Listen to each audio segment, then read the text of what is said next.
de l'élémentaire au moyen secondaire. Ces mouvements de grève installent les élèves et les parents d'élèves dans une situation d'inquiétude, voire d'angoisse.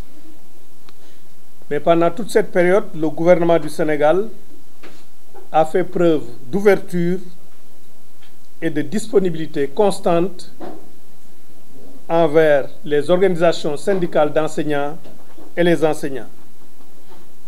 C'est ainsi que, entre le mois de février et de mars, plusieurs réunions se sont tenues. Les unes sous la direction de M. le Premier ministre, qui en a présidé 4, et les autres sous la direction des ministres sectoriels, dont le ministre de l'Éducation nationale, qui a tenu avec les syndicats 5 rencontres entre février et mars 2018. Ces réunions ont été ponctuées par des annonces qui ont été faites par le gouvernement et par le chef de l'État lui-même, et des efforts considérables. Je voudrais citer que la revendication nodale des enseignants était relative à l'augmentation substantielle de l'indemnité de logement pour les uns et à l'alignement pour les autres. Sur cette question, après une première annonce de 12 milliards de francs CFA, 12 milliards de francs CFA par le Premier ministre, enveloppe financière annuelle équivalente à une augmentation de 10 000 francs par mois et par enseignant, le gouvernement a constamment évolué dans sa proposition pour, in fine,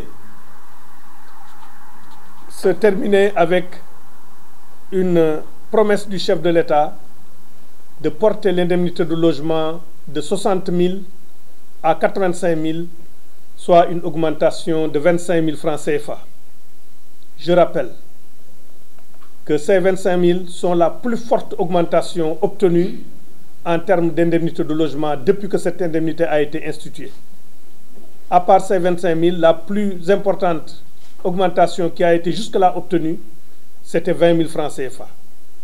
Ces 25 000 représentent près de 42% d'augmentation et font passer l'enveloppe initialement prévue de 12 milliards à 30 milliards de francs CFA par an. C'est dire que les efforts ont été importants. Les autres points concernant la préoccupation des enseignants n'ont pas été en reste.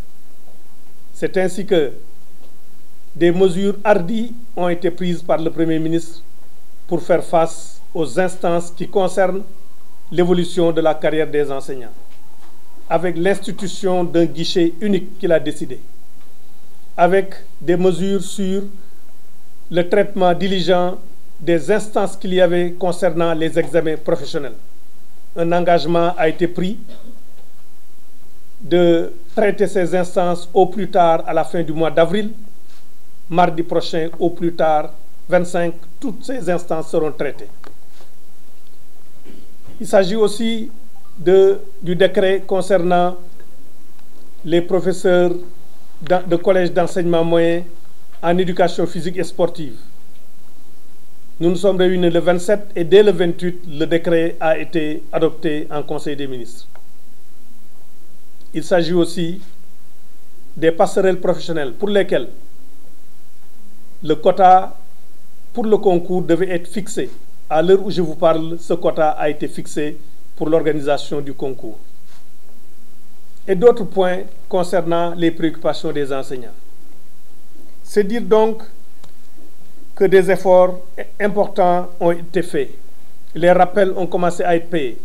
Le prêt DMC, pour lequel l'État s'était engagé, un montant de près de 4 milliards, a été viré dans les comptes à la fin du mois d'avril. À côté de ces efforts, il y a eu l'intervention de facilitateurs que nous remercions, au premier rang desquels des chefs religieux de premier plan. Nous voulons citer en particulier le khalife général des Tidjanes, Serigne Babacar Sy Mansour, mais sans oublier les prières que nous avons reçues du khalife général des Mourides, qui veille aussi sur la situation, l'appel que nous avons reçu de l'Église et de tous les chefs religieux qui, d'une façon ou d'une autre, se sont impliqués, et de tous les facilitateurs. Malgré ces efforts, malgré ces interventions, le mouvement de grève s'est poursuivi et même s'est intensifié.